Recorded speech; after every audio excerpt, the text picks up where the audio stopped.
Assalamualaikum warahmatullahi wabarakatuh. Bismillah walhamdulillah wassalatu wassalamu ala rasulillah Sayyidina wa maulana Muhammad ibni Abdillah wa ala alihi wa sahbihi wa mawalah, amma ba'd. Para pemirsa dimanapun berada, selalu berbahagia, insyaallah masuk surga bersama keluarga dan diridhoi oleh Allah Subhanahu wa ta'ala. Di era akhir-akhir ini, kita umat Islam krisis ukhuwah. Seringkali satu dengan yang lainnya saling menjatuhkan, saling mentahdzir, bahkan kadangkala saling menjatuhkan satu dengan yang lainnya. Padahal mestinya setiap orang yang mengaku dirinya beriman, meskipun dengan berbagai macam perbedaan, itu harus kita perlakukan sebagai seorang saudara. Bukankah Allah sudah juga menyampaikan kepada kita, innamal mu'minuna ikhwah, sesungguhnya sesama orang-orang beriman itu bersaudara. Mestinya kita memperlakukan orang mukmin itu dimanapun berada, dengan segala keterbatasan, dengan segala kekurangannya, mereka kita pandang, kita dudukkan sebagai seorang saudara. Di samping itu Allah juga berpesan, wakhfid janahaka lil mu'minin, rendahkanlah hatimu terhadap mereka, orang-orang yang beriman. Saling merendahkan hati satu dengan yang lainnya. Bahkan Nabi menganalogikan sesama orang beriman itu mathalul jasad, seperti satu tubuh, bagaikan satu badan. Apabila satu anggota badan menderita, maka menjalarlah penderitaan itu ke seluruh tubuh. Mestinya dalam kehidupan realita ini terjadi pada umat mukmin. Karena setiap kita mestinya memandang orang yang bersyahadat adalah seorang mukmin.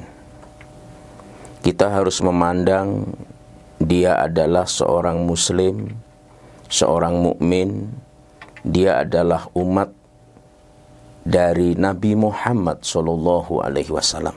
Meskipun mungkin berbeda pikiran, berbeda mazhab dengan kita, tapi dia harus kita perlakukan sebagai umat Nabi Muhammad SAW.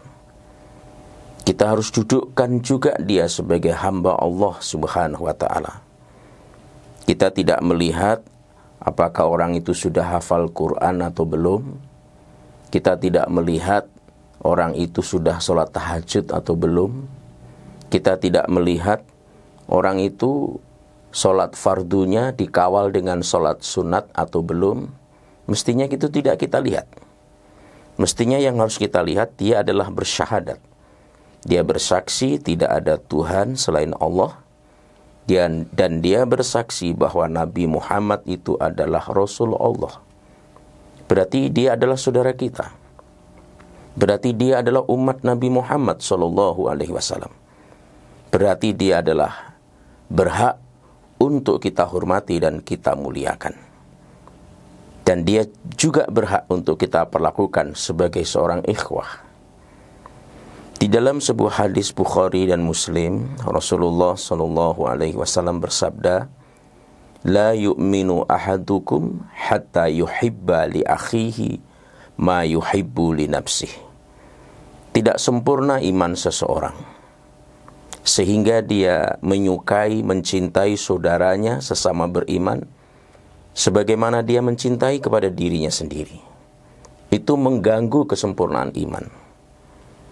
Itulah sehingga Rasulullah Muhammad SAW dalam salah satu sabdanya, ketika kita menjumpai orang beriman, dia orang yang bersyahadat, dia umat Muhammad SAW, sesungguhnya dia punya hak atas dalam diri kita. Dalam sebuah sabdanya, Rasulullah SAW bersabda, "Hakul muslim alal muslim khamsun." Hak seorang muslim terhadap muslim yang lainnya itu ada 5. Meskipun di hadis yang lainnya ada 7. Ada 5. Apa itu ya? Yang pertama adalah raddus salam, menjawab salam. Jadi ketika dia memberi salam, maka haknya dia untuk menjawab salamnya. Jadi menjawab salam itu adalah hak seorang muslim. Jadi kalau dia memberi salam tidak usah ditanya, "Assalamualaikum, mazhabmu apa?" Begitu dia memberi salam, "Assalamualaikum, organisasimu apa?" "Assalamualaikum, sudah tahajud atau belum?" Nggak usah ditanya seperti itu. Ketika saudara kita itu mengucapkan Assalamualaikum, maka dia berhak untuk mendapatkan jawaban dari kita, "Waalaikumsalam warahmatullahi wabarakatuh." Makanya hak seorang muslim dengan muslim yang lainnya, yang pertama adalah memberi salam.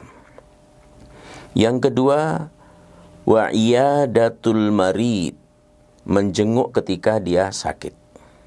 Bahkan taman-taman surga di dunia ini digambarkan oleh Rasulullah SAW itu adalah di sekeliling orang sakit. Sehingga ketika ada saudara kita yang sakit, dia orang yang bersyahadat, apalagi dia tetangga kita, apalagi karib sahabat keluarga kita, maka dia berhak untuk kita jenguk. Dan menjenguknya itu kita berada di taman-taman surga. Itu haknya dia untuk dijenguk. Maka menjenguk orang sakit itu adalah kewajiban kita. Wattiba'ul janais, mengantarkan jenazahnya. Ketika kita tidak punya urusan yang urgen, yang tidak penting, meskipun ini dipandang sebagai fardu khifayah, wajib secara khifayah, kalau sudah ada yang melaksanakan terbebas, tapi tidak elok kita membiarkan saudara kita padahal kita tidak punya pekerjaan yang penting, kita tidak ikut mensolati, kita tidak ikut mengantarkan jenazahnya, yang itu adalah ajaran agama, tanpa kita melihat dia itu orang sudah sempurna atau belum sempurna. Itu adalah haknya dan kewajiban kita mengantarkan jenazahnya. Lalu yang keempat adalah wa ijabatud da'wah, mendatangi undangannya. Jadi ketika saudara kita mengundang, mungkin pas panen jagung, mengundang kita untuk hadir di kediamannya dan kita tidak ada halangan, maka hadirilah undangannya, meskipun hanya sekedar kita makan sepotong 2 potong jagung. Kenapa? Itu adalah sunnah. Itu adalah haknya untuk kita penuhi undangannya. Bahkan bukankah agama mengajarkan ketika saudara kita mengundang padahal sementara kita saum sunnah, maka secara hierarki memenuhi undangan saudara kita itu lebih tinggi hierarkinya dibandingkan dengan puasa sunnah kita. Maka hadirilah. Meskipun mungkin hanya sekedar makan sop ubi, makan kapurung, makan jagung bakar, tetapi undangannya yang kita diharapkan hadir itu adalah haknya untuk kita datangi dan kewajiban kita mendatanginya. Lalu yang kelima, seorang mukmin dengan mukmin yang lainnya itu haknya adalah wa tashmitul atis, mendoakan ketika bersin. Jadi kalau saudara kita bersin, dia ucapkan alhamdulillah, maka kita doakan yarhamukallah. Lalu kita dibalas dengan yahdikumullah amilus balakum. Jadi ini adalah etika. Ini adalah hak saudara kita. Kita tidak melihat organisasinya apa, partainya apa, bahkan mazhabnya apa, tapi dia orang yang bersahadat. Dia adalah orang mukmin. Dia adalah umat Muhammad sallallahu alaihi wasallam. Dan mungkin di hadapan Nabi Muhammad dia dicintai oleh Nabi Muhammad. Dan kita tidak ingin melukai Nabi Muhammad dengan cara kita memuliakan, menghormati apa yang dicintai oleh Nabi Muhammad sallallahu alaihi wasallam. Kadang saya baru sadar ketika Rasulullah detik-detik menjelang tutup usia, dari 3 kata yang diulang-ulang adalah ummati, ummati, ummati. Salah satu makna dari kata ini adalah beliau mengkhawatirkan umatnya. Maka siapa saja yang mengklaim dirinya umat Nabi Muhammad mesti peduli kepada umat Nabi Muhammad. Bukan dijauhi, bukan dijatuhkan, bukan dibongkar aibnya, tapi dihormati, dimuliakan. Sejelek-jeleknya dia adalah umat Nabi Muhammad sallallahu alaihi wasallam. Boleh jadi di akhirat dia lebih mulia daripada kita, bahkan kita akan masuk surga dengan wasilahnya. Oleh karena itu dengan kerendahan hati kita mengamalkan Quran surah Al-Hijr ayat 88, wakhfid janahaka lil mu'minin. Mari kita rendahkan hati kita terhadap sesama orang-orang beriman. Demikian, mohon maaf. Wallahu waliyul muttaqin. Assalamualaikum warahmatullahi wabarakatuh.